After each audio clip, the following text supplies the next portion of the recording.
കല്ലിശ്ശേരിയിലെ അറവുശാല. Doctor K M. ചെറിയാൻ്റെ പേരുപയോഗിച്ച് ഓർത്തഡോക്സ് സഭയിലെ ഒരു കുപ്പായത്തൊഴിലാളിയെ മുന്നിൽ നിർത്തി വിദേശ മലയാളികളിൽ നിന്നടക്കം പണം സമാഹരിച്ച് നടത്തുന്ന കല്ലിശ്ശേരിയിലെ doctor K M. Cherian institute of medical science ഒരു അറവുശാലയായി മാറി എന്ന് സാക്ഷ്യപ്പെടുത്തുകയാണ് അവിടെ നിന്നും ദുരനുഭവം ഉണ്ടായ രോഗികൾ. കഴിഞ്ഞ ദിവസങ്ങളിൽ i2i ന്യൂസ് നൽകിയ വാർത്തകൾ കണ്ട് നിരവധി പേരാണ് അവരുടെ അനുഭവങ്ങൾ പങ്കുവയ്ക്കുവാൻ i2i ന്യൂസിലേക്ക് വിളിച്ചുകൊണ്ടിരിക്കുന്നത്. അതിൽ ഏതാനും ചിലരുടെ അനുഭവങ്ങൾ കേൾക്കുക. ആദ്യം കുവൈറ്റിൽ നിന്നും James Joseph doctor K M. Cherian പരിമലയിൽ ഹാർട്ട് ഫൗണ്ടേഷൻ നടത്തിക്കൊണ്ടിരുന്നപ്പോൾ ഉണ്ടായ ഒരു അനുഭവം പങ്കുവയ്ക്കുന്നു. സുനില, നമസ്കാരം. ഞാൻ കണ്ടുകൊണ്ടിരിക്കുകയായിരുന്നു ഈ കെ.എം. ചെറിയാൻ ഇൻസ്റ്റിറ്റ്യൂട്ടിൻ്റെ കാര്യം. ഇതിന് തലേദിവസം വേറൊരെണ്ണം ഞാൻ യൂട്യൂബിൽ കണ്ടായിരുന്നു. 2 പിള്ളേർ കരഞ്ഞുകൊണ്ട് അവരുടെ അപ്പം മരിച്ച കാര്യമൊക്കെ അപ്പം എന്നിട്ട് അവർ പിൻവലിച്ചെന്നൊക്കെ കാണിക്കുന്നുണ്ടായിരുന്നു. ഇപ്പോൾ കണ്ടപ്പോൾ ഞാൻ സുനിലയുടെ ഈ വിവരം ഒന്ന് അറിയിക്കണമെന്ന് വിചാരിച്ചു. പിന്നെ ഞാൻ വിചാരിച്ചു ഓക്കെ, വെയിറ്റ് ചെയ്തിട്ട് പറയുന്നില്ല, എനിക്ക് ജോലിയായിരുന്നു, ഇപ്പം വീട്ടിലുണ്ട്, അതുകൊണ്ടാണ് പറയാമെന്ന് വെച്ചു. ഓക്കെ, കാര്യം എന്താണെന്ന് വെച്ച് കഴിഞ്ഞാൽ ഇത് വർഷങ്ങൾക്ക് മുമ്പുള്ളൊരു സംഭവമാണ്. ഞങ്ങൾ മാവേലിക്കര പിന്നെ ഞങ്ങളുടെ ചർച്ചിലുള്ളതും ഞങ്ങളുടെ കുടുംബ സുഹൃത്തുമായ ഒരാൾ, അന്ന് എനിക്ക് തോന്നുന്നു പുള്ളിക്ക് 40-45 വയസ്സുണ്ടായിരുന്നു, 40 മേളിലുണ്ട്. അന്ന് സൗദി വർക്ക് ചെയ്യുന്ന സമയത്താണ്. അവൻ നാട്ടിൽ വന്ന സമയത്ത് പുള്ളിക്കാരൻ്റെ അമ്മയെ ഇവിടെ കൊണ്ടുപോയി പരിമല ഹോസ്പിറ്റൽ. അന്ന് ഈ കെ.എം. ചെറിയാൻ അയാളുടെ പേരിലായിരുന്നു അത് കൂടുതൽ ഫേമസ് ആയതും. ഈ മനുഷ്യൻ അന്നും ചെന്നൈയിലിരുന്ന് വർക്ക് ചെയ്യുന്നത്. അപ്പോൾ എന്നിട്ട് അയാൾ വീഡിയോ കോൺഫറൻസ് കൂടെയൊക്കെയാണ് നിർദ്ദേശങ്ങൾ കൊടുത്തുകൊണ്ടിരുന്നത്. അപ്പം ഇയാൾ വരുന്ന സമയത്താണ് പോയി കാണിച്ചുകൊണ്ടിരുന്നത്. അപ്പോൾ എന്തു പറ്റി, ഇവൻ്റെ അമ്മയെ കാണിക്കാനായിട്ട് ഇവനവിടെ പോയി.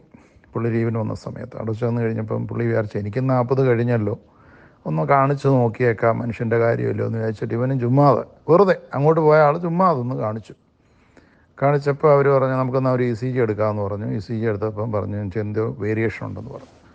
ഓക്കെ, അപ്പോൾ പറഞ്ഞു ഓക്കെ, ഒരു കാര്യം ചെയ്യും, നാളെ ഒന്ന് വാ, നമുക്ക് ഒന്നുകൂടെ ഒന്ന് ചെക്ക് ചെയ്യാമെന്ന് പറഞ്ഞു. പിറ്റേ ദിവസം പോയി. അപ്പോൾ പറഞ്ഞു അഡ്മിറ്റ് ആകാനായിട്ട് തയ്യാറായിട്ട് അതിൻ്റെ ഒന്നും ആവശ്യമില്ല, ഞങ്ങൾ പെട്ടെന്ന് വിട്ടേക്കാമെന്ന് പറഞ്ഞ് വിളിപ്പിച്ചു. പുള്ളിയും വൈഫും കൂടെ പോയത്. അവിടെ ചെന്നപ്പം നോക്കിയിട്ട് പറഞ്ഞ് ആൻജിയോഗ്രാം ചെയ്യണമെന്ന് പറഞ്ഞു. എന്നിട്ട് ദേഹമെല്ലാം ഷേവ് ചെയ്തപ്പോൾ തന്നെ ഇവന് ആൾക്കാട് പേടിയായി. ഇനി എന്തിനാ ആൻജിയോഗ്രാം ചെയ്യുന്നതിന് ഇത്രയൊക്കെ പ്രൊസീജിയർ എന്നൊക്കെ വിചാരിച്ച് പേടിച്ചു. എന്നിരുന്നാൽ തന്നെയും അപ്പം ചെറിയൊരു ഇത് കൊടുത്തിട്ട് ക്യാമറയ്ക്കകത്തൂടെ ഈ TV-ക്കകത്തൂടെ എല്ലാം കാണത്തക്ക പോലെ മോണിറ്റർ ചെയ്യത്തക്ക പോലെ പുള്ളി കണ്ടുകൊണ്ടിരിക്കുക, എന്തൊക്കെ ചെയ്യുന്നു. ഡോക്ടർ വന്നു, ഇത് ചെയ്തു, ആൻജിയോഗ്രാം ചെയ്തു. കുറേ കഴിഞ്ഞിട്ടും അനക്കമൊന്നുമില്ല, എന്തൊക്കെ ശബ്ദം കേട്ടെന്ന് പറഞ്ഞു. അത് കഴിഞ്ഞപ്പോൾ ഈ ഡോക്ടർമാർ അങ്ങോട്ടും ഇങ്ങോട്ടൊക്കെ വെപ്രാളം പിടിച്ച് ഓടുകയും പിടിക്കുകയൊക്കെ ചെയ്യുന്നു. അപ്പോൾ ഇവന് പിന്നെ സംശയമായി. ഇവന് വൈഫ് പുറത്ത് വെയിറ്റ് ചെയ്തുകൊണ്ടിരിക്കുക. എനിക്ക് തോന്നുന്നു മൂത്ത കൊച്ചനും ഉണ്ടായിരുന്നു കൂടെ എന്ന് തോന്നുന്നു. അവരാപ്പാടെ അങ്കിലാപ്പോടോട് ഇവരോട് ചോദിക്കുന്നുണ്ടായിരുന്നു. അപ്പം ഇവരൊന്നും മിണ്ടുന്നില്ല. കുഴപ്പമില്ല എന്നൊക്കെ പറഞ്ഞു. അപ്പം മണിക്കൂർ 1 കഴിഞ്ഞു, 2 കഴിഞ്ഞു, 3 കഴിഞ്ഞു, 4 കഴിഞ്ഞു, ഉച്ച കഴിയുന്നവരെ ഇരുന്നിട്ട് അനക്കമൊന്നുമില്ല. അതിനിപ്പോൾ ഒരു വേളം വെച്ചു, എന്താ കാര്യം എന്നൊക്കെ ചോദിച്ചപ്പോഴാണ് സംഗതി പിടികിട്ടിയത്. അപ്പോൾ പറഞ്ഞു കുഴപ്പമില്ല, ഞങ്ങൾ നോക്കുന്നുണ്ടെന്നൊക്കെ പറഞ്ഞ് വേറെ ഒരു ലൈനും കൂടെ അവർ കണക്ട് ചെയ്തിട്ട് ചെക്ക് ചെയ്തൊക്കെ ചെയ്തു. ചുരുക്കം പറഞ്ഞു കഴിഞ്ഞാൽ മനസ്സിലായ എന്താണെന്ന് വെച്ച് കഴിഞ്ഞാൽ ഇവർ ഈ ആൻജിയോഗ്രാം ചെയ്തപ്പം അതിൻ്റെ അറ്റത്തിരിക്കുന്ന അതിനെന്താ കൃത്യമായ പേരെന്താ അറിയത്തില്ല, നീഡിലോ ത്രട്ടോ എന്തൊരു സംഭവമുണ്ട്. ആ സാധനം നെഞ്ചത്ത് ചെന്നിട്ട് അവിടെ നിന്ന് ഒടിഞ്ഞവിടെ ഇരിക്കുക. ഇപ്പോൾ ഇവർ എന്തെല്ലാം നോക്കിയിട്ട് അതിനെ ഇത്രയും സമയം എടുത്ത് നോക്കിയിട്ടൊന്നും ഇവർക്ക് എടുക്കാൻ പറ്റുന്നില്ല.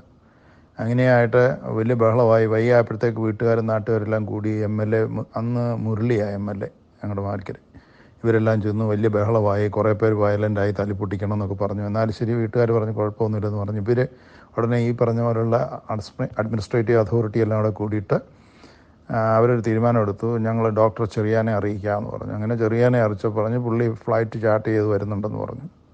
അടുത്ത ദിവസം പുള്ളിക്കാരൻ വന്നപ്പോൾ ഇവർക്കെല്ലാം സന്തോഷമായി. പുള്ളി ഇങ്ങോട്ട് വന്ന ഉടനെ അങ്ങ് ഞുള്ളി എടുക്കും എന്നൊക്കെ വിചാരിച്ച് സന്തോഷത്തോടിരിക്കുന്ന സമയത്താണ് പുള്ളി വന്ന് പുള്ളിയെ കണ്ടു കഴിഞ്ഞാൽ പറഞ്ഞു, അയാളുടെ പ്രതികരണം ആദ്യത്തെ തന്നെ സോ വാട്ട്, ഇതൊക്കെ എങ്ങനെയാണ് മെഡിക്കൽ ടൈംസിൽ അബദ്ധങ്ങളും പ്രശ്നങ്ങളും ഒക്കെ സംഭവിക്കും, അതുകൊണ്ട് അതൊന്നും ഓർത്ത് ഭാരപ്പെട്ടിട്ട് കാര്യമില്ല, അങ്ങനെയൊക്കെ സംഭവിക്കാൻ സാധ്യത കൂടുതലാണെന്ന് ഈ ചെറിയാൻ പറഞ്ഞു.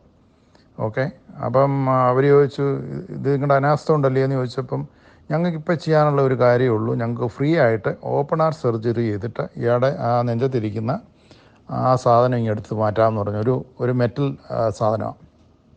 അപ്പോൾ ഇവർ പറഞ്ഞ് ചുമ്മാതെ വന്ന് ഞാൻ നടന്നു വന്ന് എൻ്റെ നെഞ്ച് കീറി എടുക്കാൻ പോകുന്നു, അത് പറ്റത്തില്ലെന്ന് പറഞ്ഞ് അവർ ബഹളം വെച്ചു. ഓക്കെ, ബഹളം വെച്ച് കഴിഞ്ഞപ്പം പിന്നെ എന്നിട്ട് അവർ പറഞ്ഞു എന്തോ ഓപ്പൺ ആയിട്ട് ഫ്രീ ആയിട്ട് ചെയ്തു കൊടുക്കാമെന്ന് പറഞ്ഞു. റൈറ്റ്. അപ്പം ഓപ്പറേഷൻ ചെയ്യേണ്ടെന്ന് ഇവർ തീരുമാനിച്ചു. കാര്യം ചുമ്മാ ഇരുന്നൊരു മനുഷ്യനല്ലേ, ഒരു കുഴപ്പമില്ലാതെ. അപ്പോൾ എന്തായാലും ശരി. എന്നിട്ട് പറഞ്ഞു അങ്ങനെ ഉണ്ടെങ്കിൽ ഒരു ഗുളികയ്ക്ക് ഞാൻ എഴുതി തരാം, ഈ ഗുളിക കഴിക്കണമെന്ന് പറഞ്ഞു.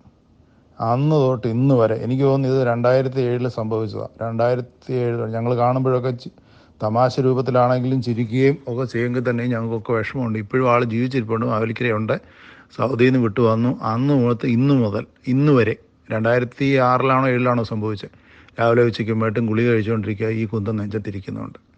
ഓക്കെ, ഇതൊക്കെ ഇവന്മാരുടെ തട്ടിപ്പും വെട്ടിപ്പുമാണ്. ഇതെല്ലാം എടുത്ത് നടക്കുന്നുണ്ട്. അത് ഞാൻ സുനിലോട് പറയാൻ വേണ്ടിയിട്ടായിരുന്നു. ഓക്കെ, അപ്പം സൗകര്യമായിട്ട് പറയണമല്ലോ, ഓർത്ത് പറയണമല്ലോ. ഇപ്പോൾ ഒത്തിരി വർഷമായ സംഭവമാണ്. ഇപ്പോഴും ആൾ ജീവിച്ചിരിപ്പുണ്ട്, വേണമെങ്കിൽ ഡീറ്റെയിൽസ് ഞാൻ തരാം, ചോദിച്ച് മനസ്സിലാക്കുക. ഇതാണ് എൻ്റെ അറിവ്. കിഴക്കെ ഞങ്ങളന്ന് ആശുപത്രി പോയി കാണുകയൊക്കെ ചെയ്തായിരുന്നു, വിളിക്കുകയും പറയുകയൊക്കെ ചെയ്തു. ഞാൻ അന്ന് റഷ്യയിൽ നിന്ന് ലീവിന് വന്ന സമയത്താണ് ഇത് നടക്കുന്നത്. അത് കഴിഞ്ഞ് ഞാൻ സൗദിക്ക് പോയപ്പം ഈ പുള്ളിയെ പോയി കണ്ടു. എൻ്റെ കയ്യിൽ വൈഫ് ഗുളികയൊക്കെ തന്നു വിട്ടു. രാവിലെ ഉച്ചയുമായിട്ടും ഈ റോയിയെ, അവൻ്റെ പേര് റോയി എന്നാണ്, റോയിയെ വിളിച്ചിട്ട് പറയണം, ചായ ഗുളിക കഴിച്ചോ എന്ന്. ഇപ്പോഴും അത് ചെയ്തുകൊണ്ടിരിക്കുന്നത് പറഞ്ഞു. ഇത്ര വർഷമായെന്നറിയാമോ എൻ്റെ സുനിലെ. ഇതെല്ലാം ഇവന്മാർ കച്ചവടത്തിൻ്റെ ഭാഗമാണ്. Okay, thank you. എല്ലാ ഇൻഫർമേഷനും കൊടുത്ത് ആളുകളെ അവയർനെസ് ആക്കുന്നതിന് വളരെ താങ്ക്സ് ഉണ്ട് Sunil. Take care, God bless you. ഞാൻ KM ചെറിയാൻ്റെ ന്യൂസ് 2 ദിവസമായിട്ട് കാണുന്നുണ്ട്. അത് കണ്ടുകൊണ്ടൊന്ന് വിളിച്ചതാ. പറഞ്ഞോ. അവിടുത്തെ ഒരു ലേറ്റസ്റ്റ് ആയിട്ട് എൻ്റെ അമ്മ അവിടെ അഡ്മിറ്റ് ആയിട്ട് ഡിസ്ചാർജ് ആയതാണ്. അവിടുത്തെ ഒരു പ്രശ്നം എന്ന് പറഞ്ഞു കഴിഞ്ഞാൽ ബില്ലിങ്. അതായത് നമ്മളൊരു എന്തെങ്കിലും ഒരു ചെറിയൊരു ആവശ്യത്തിന്, ഇന്ന് കല്ലിശ്ശേരിയിലോ നല്ലൊരു ഹോസ്പിറ്റൽ ഇല്ലാത്തത് കൊണ്ട് എല്ലാവരും എന്തൊരാവശ്യത്തിന് അവിടെ ചെല്ലും. പക്ഷെ അവിടുത്തെ ഒരു കളിയാക്കൽ എന്ന് പറഞ്ഞാൽ ബെഡിൽ ഇരുന്ന് പോയാൽ മിനിമം 2500 റേറ്റാണ്. ആ റേറ്റിന്റെ കാര്യം മാത്രം സാറേ ഒന്നും പ്രതിപാദിക്കുന്നില്ല. അതുകൊണ്ട് ഞാൻ വിളിച്ച കാരണം എന്താണെന്ന് വെച്ചാൽ അതുപോലെ കൊല്ലുക. ജസ്റ്റ് നമ്മളൊന്നൊരു അപകടം പറ്റി അല്ലെങ്കിൽ എന്തെങ്കിലും ഒരു പനിയായി, ഒരു പനിയുമായിട്ട് ചെന്ന് അവിടെ കാഷ്വാലിറ്റിയിൽ ഒന്ന് കയറി ഇറങ്ങിയാൽ മെഡിസിൻ ഉൾപ്പെടെ ഒരു 3000-4000 രൂപ ബില്ല. പിന്നെ ഒരു വീഴ്ചയുമായിട്ട് വന്നു കഴിഞ്ഞാൽ ആദ്യം അവർ ചെയ്യുന്ന CT സ്കാനാണ്. CT എക്സ്റേ എടുത്തിട്ട് മാത്രമേ അവർ ഡിസ്ചാർജ് ചെയ്യത്തുള്ളൂ, കാഷ്വാലിറ്റിയിൽ നിന്ന് വിടത്തുള്ളൂ. പിന്നെ ഒരു 10 രൂപ താഴെ ബില്ലാവും. ലേറ്റർ എനിക്കും അനുഭവം ഉണ്ട്. ഒരു വീഴ്ച വേണ്ടി ഞാൻ രാത്രി ചെന്നിട്ട് ബൈക്കിൽ നിന്ന് സ്കിഡായി വീണ് എന്നെ ഞാൻ വേണ്ടെന്ന് പറഞ്ഞിട്ട് CT എൻ്റെ ഫുള്ള് പറഞ്ഞു. അവന് വേണ്ട, എനിക്ക് ഫേസ് മാത്രം ഒരു മുറിച്ച് അത് മാത്രം എടുത്താൽ മതി എന്ന് പറഞ്ഞിട്ട് പോലും എനിക്ക് 7000 രൂപ ബില്ലായിട്ടാണ് ഞാൻ 2 മണിക്കൂർ കൊണ്ട് അവിടെ നിന്ന് ഇറങ്ങിയത്. അതേപോലെ തന്നെ എൻ്റെ ഒരു അമ്മ അവിടെ അഡ്മിറ്റ് ആയിരുന്നു കഴിഞ്ഞ ഒരാഴ്ചയായിട്ട്. ഹെഡ് ഇഞ്ചുറി ഇല്ല, എൻ്റെ മോന്തയ്ക്കൊരു നീര് മാത്രമേ ഉള്ളൂ. പിന്നെ ഒരു നെറ്റിക്കൊരു മുറിവുമായിട്ട് ഞാൻ ഒരാളെ കൊണ്ട് ചെന്നു. പുള്ളി രാത്രിയിലെ കണ്ട് മുറിഞ്ഞതാ. രാവിലെ പുള്ളി ഒരു കുഴപ്പമില്ലാതെ നടന്ന് എന്ത് വന്നാലും അവർ CT എടുക്കാതെ അതർ അതിലോട്ട് പോകത്തില്ല. പിന്നെ അതുകൂടാതെ എൻ്റെ അമ്മ അഡ്മിറ്റായി. ഓൾറെഡി എൻ്റെ അമ്മ ഒരു ക്യാൻസർ പേഷ്യൻ്റ് ആണ് 18 വർഷം മുമ്പ്. അത് കീമോ എല്ലാം കഴിഞ്ഞ് ട്രീറ്റ്മെന്റ് എല്ലാം കഴിഞ്ഞ് ഓക്കെ ആയി ആൾ ഇറങ്ങിയതാണ്. ന്യൂമോണിയ ആയിട്ടാണ് അവിടെ അഡ്മിറ്റ് ആകുന്നത്. ന്യൂമോണിയ ആയിട്ട് അഡ്മിറ്റ് ആകുമ്പോൾ ഇവരിപ്പോൾ ക്യാൻസറിന്റെ ഒരു വാർഡ് തുടങ്ങുക. 19-13 നിലയുടെ ബിൽഡിംഗ് അവിടെ ഭയങ്കരമായിട്ട് അനധികൃതമായിട്ട്, അത് ഭയങ്കര പെർമിഷനൊക്കെ ഇല്ലാതെ പോലും ഭയങ്കര വിഷയം ഉണ്ടാക്കി കാശിന്റെ പുറത്ത് വളർന്നുകൊണ്ടിരിക്കുക ബിൽഡിങ്. അത് കഴിഞ്ഞിട്ട് അതിനൊത്തിരി പരാതി വന്നു. ഈയിടെ ഒരു വേസ്റ്റിന്റെ വലിയൊരു വിഷയം ഉണ്ടായിരുന്നു. ഇതിന്റെ വേസ്റ്റ് കൊണ്ട് അവിടെ കൂട്ടിയിട്ട് അതൊരു ഭയങ്കരമായിട്ടൊരു പ്രശ്നം ഉണ്ടായി. അത് പിന്നെ പഞ്ചായത്ത് വന്ന് ഫൈനൊക്കെ അടിപ്പിച്ചതാണ്. പക്ഷെ അതൊന്നും അവിടെ ഏക്കത്തില്ല. അത് കഴിഞ്ഞിട്ട് ഞാൻ അവിടെ ചെല്ലുന്ന സമയത്ത് മമ്മിക്ക് ഓൺകോളജി, അവരുടെ നിർബന്ധത്തിന് ഓൺകോളജിയിലോട്ട് അങ്ങ് വിടുക. ഞാൻ പറഞ്ഞു നിങ്ങൾ ന്യൂമോണിയക്ക് ട്രീറ്റ്മെന്റ് ചെയ്യേ, എൻ്റെ അമ്മയ്ക്ക് ഓൺകോളജിയുടെ ട്രീറ്റ്മെന്റ് വേണമെങ്കിൽ അത് RCC ആണ്. അത് ഞാൻ ചെയ്യുമ്പോൾ ഞാൻ കാഷ്വാലിറ്റി ചെന്നല്ല ICU ചെന്ന് നോക്കുമ്പോൾ ഏകദേശം ഒരു 25,000 രൂപയുടെ ബ്ലഡ് ടെസ്റ്റ് അങ്ങ് എഴുതി വെച്ചേക്കുക. ഞാൻ പറഞ്ഞു എൻ്റെ അമ്മ ട്രീറ്റ്മെന്റ് വർഷങ്ങളായിട്ട് ഞാൻ ചെയ്യുന്നതുകൊണ്ട് എനിക്കറിയാം. പ്രോട്ടീൻ എലക്ട്രോഫോറസിസ് നോക്കിയാൽ മതി. അത് നോക്കിയിട്ട് നിങ്ങൾ അത് ഹൈ ആണെന്നുണ്ടെങ്കിൽ ബാക്കി ടെസ്റ്റ് ചെയ്യേ. അതല്ലെങ്കിൽ അതിവിടെ ചെയ്യേണ്ട കാര്യമില്ല. അതാണെങ്കിൽ ഞാൻ വെളിയിൽ പോയി ചെയ്തോളാം, എനിക്ക് RCCയിലാണ് ട്രീറ്റ്മെന്റ്. അവർക്ക് അങ്ങ് മമ്മി ഇപ്പം ഓൺകോളജിയിൽ അങ്ങ് രജിസ്റ്റർ ചെയ്യണം എന്ന രീതിയിലാണ് ഇപ്പോൾ. ഏകദേശം ഒരു ന്യൂമോണിയ വന്ന് 10 ദിവസം അഡ്മിറ്റ് ചെയ്ത് ഡിസ്ചാർജ് ചെയ്ത് 1,58,000 രൂപയാണ് ബില്ല് വന്നത്. അത് നമ്മൾ നോൺ AC റൂം എടുത്തിട്ടാണെന്ന് പറഞ്ഞത്. നോൺ AC റൂം എടുത്തിട്ട് 1,58,000 രൂപ ബില്ല്. ഞാൻ പക്ക ഫീഡ്ബാക്ക് എഴുതി വെച്ചു. ഇതൊരു ബ്ലേഡ് കമ്പനി ആയി പോയത് വിഷമിക്കുന്നു തന്നെ എഴുതി വെച്ചു. അതുപോലെ തന്നെ അതിന്റെ ബോർഡ് അംഗത്തെ ഞാൻ വിളിച്ചു പറഞ്ഞു, നിങ്ങൾ ഈ കാണിക്കുന്നത് ശരിയല്ല. കാരണം കല്ലിശ്ശേരി മുഴുവൻ ഇത് ഹോസ്പിറ്റലിൽ ഇപ്പം വരുന്ന പേഷ്യൻസ് കല്ലിശ്ശേരിക്കാരല്ല. ശരിക്കും പറഞ്ഞത് നല്ലൊരു ശതമാനം പേഷ്യന്റ് ഈ പരസ്യം കണ്ട്, സാർ പറഞ്ഞ പോലെ KM ചെറിയാന്റെ പരസ്യം കണ്ട് കൊല്ലത്തുനിന്നും തിരുവനന്തപുരത്തുനിന്നും കോന്നിയിൽ കൊട്ടാരക്കരയിൽ നിന്നും പത്തനംതിട്ടയിൽ നിന്നും ഒക്കെ വരുന്ന പേഷ്യൻസ് ആണ് അവിടെ ഏറ്റവും കൂടുതൽ ഇപ്പം വന്നുകൊണ്ടിരിക്കുന്നത്. എന്നുവെച്ചാൽ ലോക്കലിൽ എവിടെ വേണമെങ്കിലും അന്വേഷിച്ചു അറുത്ത് കൊല്ലും അവര്. ഒരു അതിൽ ഈ പറയുന്ന അച്ഛന്റെ ഒരൊറ്റ ഇടപാടാണ്. അച്ഛനാണ് അവിടെ അഡാർ ഇടപാട് നടത്തുന്നത്, മുഴുവൻ അച്ഛനാണ്. അവിടെ ആ ഒരു ഹോസ്പിറ്റലിന്റെ പേരിൽ അവിടെ വസ്തു മേടിച്ചതിൻ്റെ അകത്തും ഇവര് അച്ഛനെ അങ്ങ് പറയുന്ന പോലെ അങ്ങ് പുകഴ്ത്തിക്കൊണ്ട് വന്നു. പക്ഷെ ഇപ്പം അച്ഛൻ അവിടെ ഇഷ്ടം പോലെ ഉണ്ടാക്കിയിട്ട് അടുത്ത വെൽകെയർ ഹോസ്പിറ്റൽ ഉണ്ട്, അതിന്റെ ചെയർമാന്റെ ഒരു ഹോസ്പിറ്റൽ വെൽകെയർ ഉണ്ട്, കോട്ടയം എറണാകുളമൊക്കെയുള്ള വെൽകെയർ ഹോസ്പിറ്റൽ അതിന്റെ സെബാസ്റ്റ്യൻ സാറിന്റെയാണ്. അതിന്റെ അകത്തും ഇപ്പം അച്ഛൻ ഇൻവെസ്റ്റ് ചെയ്തെന്നാണ് നമുക്ക് ലേറ്റസ്റ്റ് കിട്ടിയ അറിവ്. അച്ഛൻ അവിടെ ഒരു എന്താ പറയുന്നത്, ഒരു തീവട്ടിക്കുള്ള അച്ഛൻ അവിടെ ശരിക്കും അവിടെ നടത്തുന്നത്, ഒരു സംശയമില്ല. ഒരു സമീപത്തുള്ള പേഷ്യൻസിനൊക്കെ ഡിസ്കൗണ്ട് കൊടുക്കണമെന്ന് പറഞ്ഞാൽ പോലും അച്ഛൻ ചെന്ന് നിർദ്ധനായ പേഷ്യന്റ് ആണെന്ന് പറഞ്ഞൊരു 4000 രൂപ അല്ലെ 2000 രൂപ 3000 രൂപയ്ക്ക് ആയിരിക്കും അയലോകത്തുള്ള പേഷ്യൻസിന് കൊടുക്കുന്നത്. ഈ റേറ്റിന്റെ കാര്യം കൂടെ ഒന്നും മെയിനായിട്ട് ആരോട് വേണമെങ്കിലും അന്വേഷിച്ചു, ഈ വിളിക്കുന്നവരോടൊക്കെ വേണേൽ അന്വേഷിച്ചു, റേറ്റിന്റെ കാര്യം ഒന്ന് ചോദിച്ചു നോക്കാം. എന്ന് വെച്ചാൽ സ്വന്തമായിട്ട് ആധാരം ഇല്ലാത്തവൻ അവിടെ ചെന്ന് കയറാൻ പറ്റത്തില്ല, ആ ഒരു അവസ്ഥയാണ്.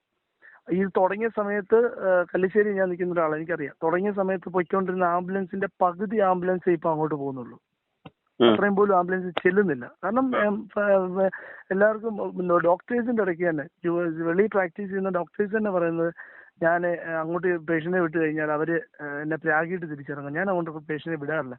ഫാദറിന് പറയാൻ പറ്റത്തില്ല. ഓർത്തഡോക്സ് സഭയിൽ നിന്ന് പുള്ളിയെ എന്താ പറയുന്നത്, പുള്ളിക്ക് ഒരു ഇതും ഇല്ല. ഓർത്തഡോക്സ് സഭയിൽ ഇങ്ങനെ ഒരു അവസരം ഉള്ളതുകൊണ്ടാണല്ലോ ഇങ്ങനെ അച്ഛന്മാരില്ല, ഒന്നുമില്ല, ഇടവയൊന്നും കൊടുത്തിട്ടില്ല. പുള്ളി ബിസിനസ്, ഓൺലി ബിസിനസ്. അത് ഓർത്തഡോക്സ് സഭ അനുവദിക്കുന്നുണ്ടായിരിക്കും, എനിക്കറിയത്തില്ല. ഇപ്പം എനിക്ക് മാർത്തോമ സഭ ഞാൻ മാർത്തോമക്കാരനാണ്, മാർത്തോമ സഭ എനിക്കൊരിക്കലും അനുവദിക്കുമെന്ന് തോന്നുന്നില്ല ഇങ്ങനെയുള്ള പരിപാടിക്കൊക്കെ ഈ കുപ്പായം ഇട്ടുകൊണ്ട് എല്ലാ സ്റ്റേജിലും നടക്കാനൊന്നും മാർത്തോമ സഭയുടെ പേര് നടക്കാൻ പറ്റുമെന്ന് തോന്നുന്നില്ല. പക്ഷെ ഇത് ഓർത്തഡോക്സ് സഭ എന്താണ് ഇങ്ങനെ ചെയ്യുന്നത് എനിക്കറിയത്തില്ല, ഇതിന് അനുവദിക്കുന്നുണ്ടോന്ന് തന്നെ. കാരണം അവിടുത്തെ കല്ലിശ്ശേരിയിലെ ഓൾമോസ്റ്റ് ബിസിനസ് വസ്തു ഇടപാട് അവിടെ ഹോസ്പിറ്റലിന്റെ പേര് മേടിച്ചു കൂട്ടിയ വസ്തുക്കളിലും പുള്ളി കമ്മീഷൻ അടിച്ചിട്ടുണ്ട്, കോടികൾ ഉണ്ടാക്കിയിട്ടുണ്ട്. ലേറ്റസ്റ്റ് ആയിട്ട് നടന്ന ഹോസ്പിറ്റലിന് വേണ്ടി, നഴ്സിംഗ് കോളേജിന് വേണ്ടി കാരക്കാട് അങ്ങോട്ട് ഒരു പ്രോപ്പർട്ടി വാങ്ങിച്ചിട്ടുണ്ട്, അതിൻ്റെ അകത്ത് വരെ അച്ഛൻ്റെ ഇടപാടാണ്. അവർ ഉദ്ദേശിച്ചതിനെക്കാട്ടി വസ്തു കൂടി റേറ്റ് കൂട്ടി വെച്ചത്. ബോർഡ് അംഗം എന്ന് പറയുന്നത് 7 പേരാണ്. സത്യം പറഞ്ഞാൽ ബോർഡ് അംഗങ്ങളുടെ ഇടയിൽ പോലും ഇവര് എന്താ പറയാ, അച്ഛനെ ഈ സെബാസ്റ്റ്യൻ എന്ന് പറഞ്ഞ പുള്ളി അച്ഛനെ അങ്ങ് കയ്യിലാക്കി വെച്ചേക്കുക. അപ്പം അത് ശരിക്കും അങ്ങ് പുള്ളിയുടെ ഇപ്പം വെൽകെയർ ഹോസ്പിറ്റൽ എല്ലാ അച്ഛൻ കൊണ്ട് ഇൻവെസ്റ്റ് ചെയ്തിട്ടുണ്ട്. കാരണം കഴിഞ്ഞ ദിവസം പുള്ളിയുടെ എന്തോ ഉദ്ഘാടനത്തിനെല്ലാം പുള്ളിയുടെ അച്ഛനെ നിൽക്കുന്ന ഫോട്ടോ ഞാൻ കണ്ടായിരുന്നു, പത്രത്തിലൊക്കെ വന്നിട്ടുണ്ടായിരുന്നു. അപ്പം അച്ഛനെ അങ്ങ് ഇപ്പം വായിച്ചപ്പെടാനായിട്ട് പുള്ളി കൊണ്ട്, അപ്പൊ പുള്ളി ചെയർമാൻ ആയതുകൊണ്ട് പുള്ളിയുടെ അണ്ടറിലായി മറ്റുള്ളവർക്കൊന്നും പറയാൻ പറ്റാത്ത പോലെ അവസ്ഥയാണ്. കാരണം മറ്റവരൊക്കെ ഈ മേഖലയുമായിട്ട് ഇല്ലാത്തവരാ. ഈ സെബാസ്റ്റ്യൻ സാറാണ് ശരിക്കും ഇതിന്റെ ഒരു ഹോസ്പിറ്റൽ മേഖലയിൽ നിൽക്കുന്ന ആള്. അതുകൊണ്ട് പുള്ളി അച്ഛനെ പിടിച്ച അച്ഛനും ഭയങ്കര കാരണം അച്ഛൻ അവിടുന്ന് കോടികൾ ഉണ്ടാക്കിയിട്ടേക്കുക, ഒന്നും രണ്ടും അല്ല. അവിടുത്തെ ലോക്കൽ ഞാൻ പറഞ്ഞില്ല, ലോക്കലിൽ ഒരു മനുഷ്യനോട് ചെന്ന് അച്ഛനെ പറ്റി ചോദിച്ചു കഴിഞ്ഞാൽ അവിടുത്തെ ഒരു വാർഡ് മെമ്പർ ഉണ്ടായിരുന്നു, പുള്ളി പഞ്ചായത്തിനെ മാത്രം പുള്ളി കയ്യിലാക്കിയിട്ട് ബാക്കി എല്ലാവരെയും തുച്ഛമായ വില കൽപ്പിക്കുന്നത്, ഒരു ഇതുമില്ല. ഞാൻ പറയും ഈ ന്യൂസിന്റെ ഇടയ്ക്ക് ഈ റേറ്റിന്റെ കാര്യത്തിൽ സംശയമില്ല, ആരോട് വേണമെങ്കിലും ചോദിച്ചു, അവിടെ ഭയങ്കര അറക്കലാണ് നടക്കുന്നത്. ഞാൻ പറഞ്ഞില്ല, ഞാൻ വേണേൽ ബില്ലിന്റെ കോപ്പി ഇട്ട് തരാം. എൻ്റെ അമ്മയെ ഒരു 2 മണിക്കൂറത്തേക്കിന് അവിടെ പനിക്ക് കയറ്റി 3 ഇഞ്ചക്ഷൻ എടുത്തതിന് 6 ഗ്ലൗസ് യൂസ് ചെയ്തു. 6 ഗ്ലൗസ്. ആ 6 ഗ്ലൗസ് യൂസ് ചെയ്തതിന് അവരെടുത്തത്, ആ ഗ്ലൗസിന്റെ വില എന്ന് പറയുന്നത് 107 രൂപ പ്ലസ് 17 രൂപ ടാക്സ്. ഞാനൊരു മെഡിക്കൽ ഫീൽഡിൽ നിൽക്കുന്ന ഒരാളായതുകൊണ്ട് ആ ഒരു ബോക്സ് കിട്ടും നമുക്ക് 230 രൂപയ്ക്ക്, നിസ്സാരം ഒരു ഗ്ലൗസിന്. ഞാൻ പറയാം, ആ കേന്ദ്രന്റെ കാഷ്വാലിറ്റി പോയി ആ ബെഡിലൊന്ന് ഇരുന്ന് പോയാൽ 2500 ബില്ല. അതാണിപ്പം കേന്ദ്രന്റെ ഹോസ്പിറ്റലിന്റെ അവസ്ഥ. നാട്ടുകാർ ഞാൻ പറയില്ല, നാട്ടുകാർക്ക് നല്ലൊരു ശതമാനം ആൾക്കാർ ഇപ്പം അങ്ങ് തിരുവല്ലയ്ക്കോ അല്ലെ എവിടോട്ടേലും പോവാ. പിന്നെ ഈ ഒരു ഹാർട്ടിന്റെ ഇതും വെച്ചുകൊണ്ട് അവിടെ കയറുക, ഈ കയറിയാലത്തെ അവസ്ഥ തന്നെ. നഴ്സുമാർക്കാണെങ്കിൽ അതിനും കഷ്ടം കേട്ടോ. UN ഇപ്പൊ ഇടപെട്ടിട്ട് ഇപ്പൊ വിഷയമായിക്കൊണ്ടിരിക്കുക. നഴ്സുമാർക്ക് പേഷ്യൻസ് കെയറിനെക്കാട്ടി കൂടുതൽ, ഞങ്ങൾ അഡ്മിറ്റ് ആയതുകൊണ്ട് ഞാൻ പറയുക, പേഷ്യന്റ് കെയറിനെക്കാട്ടി കൂടുതൽ അവര് നഴ്സുമാർക്ക് അവിടെ കെയർ കൊടുക്കേണ്ടത് എന്തിനാണെന്നറിയോ? അവിടുത്തെ റൂമിലെ ടിവിയുടെ റിമോട്ടിന്, ബെഡ്ഷീറ്റിന്, പിന്നെ അവിടെ ഇരിക്കുന്ന മഗ്ഗിന്, ബക്കറ്റിന് നഴ്സുമാരുടെ ജോലിയാ. അവര് ഡ്യൂട്ടി ഷിഫ്റ്റ് ആകുമ്പോൾ ഈ സാധനത്തിന്റെ ലിസ്റ്റ് വരെ എടുത്ത് കൊടുത്തിട്ട് അവർക്ക് പോകാൻ പറ്റത്തില്ല. ഈ കള്ളപ്പൊളികളൊന്നും വരാൻ വേണ്ടി ഞാൻ വിളിച്ചതാ. ഞാൻ നേരത്തെ 2 പ്രാവശ്യം വിളിച്ചിട്ടുള്ളതാ. എല്ലാം ഈ ചെങ്ങന്നൂരെ ഇതെല്ലാം ഉടായ്പകളാണ്, മൊത്തം ഉടായ്പ പരിപാടികളാ. ഇവിടെ പോയിട്ടുണ്ടോ? ഏതാ KM ചെറിയാന്റെ ഹോസ്പിറ്റലിൽ പോയിട്ടുണ്ടോ? അയ്യോ ഞാൻ മെഡിക്കലിന്റെ ഞാൻ സുനിൽസാറിനെ ഞാൻ പണ്ട് വിളിച്ച് കാര്യമൊക്കെ പറഞ്ഞിട്ടുള്ളതാണ്. എല്ലാ ഉടായിപ്പോളില്ലേ, പുള്ളി അവിടെങ്ങും ഇല്ല, ഒന്നുമില്ല, ആരെയും അവിടെ അഡ്മിറ്റ് ചെയ്ത് ഈ പുള്ളി ജീവിതത്തെ അറിയുന്നില്ല. എല്ലാ ഉടായിപ്പുകളാണ്. കാരണം പുള്ളി അവിടെങ്ങും വന്നിട്ട് ആ പ്രായത്തിലൊന്നും അവിടെ ചെന്ന് ആരും ഒന്നും അഡ്മിറ്റ് ചെയ്തിട്ടില്ല. ഇങ്ങനെ പുള്ളിയുടെ പേരും പറഞ്ഞ് കുറെ ആശുപത്രികൾ ഉണ്ടാക്കുന്നു എന്നുള്ളതേ ഉള്ളൂ. ഞാനത് പറയാൻ വേണ്ടി വിളിച്ചെന്നേ ഉള്ളൂ. എല്ലാം കള്ളത്തരം. നാട്ടുകാരന്റെ വയസ്സായി മേടിച്ച് ഞാൻ ആ സുനിൽസാറിന്റെ ആ ഇത് കേട്ടായിരുന്നു.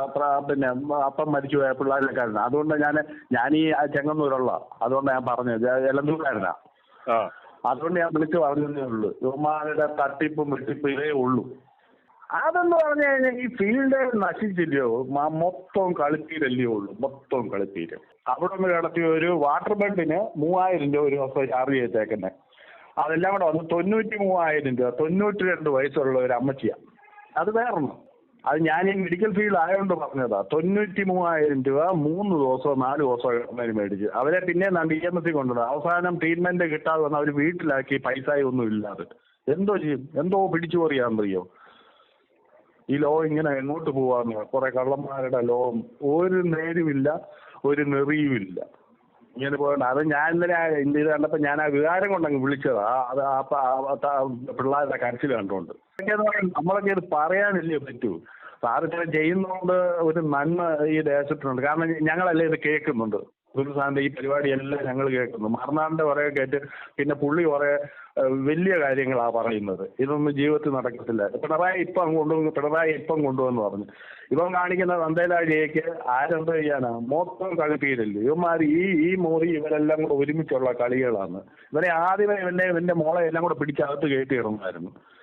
എല്ലാം കളികളല്ലയോന്നു, മൊത്തം കള്ളക്കളികൾ, എടുക്കുന്ന മൊത്തം കള്ളത്തരം. കാരണം ഇത്രയില്ല, ഈ അല്പം തൂറാൻ മാറത്തില്ലല്ലോ. ഇതെല്ലാം നേരാന്നുള്ള സത്യമാണ്. എന്നിട്ട് നിങ്ങളൊക്കെ പറയുന്ന ഇങ്ങനെ കേൾക്കുമ്പോൾ ചിലപ്പോൾ വികാരം കൊള്ളുമ്പോൾ അങ്ങ് വിളിച്ചു പോകുന്ന ഇത്.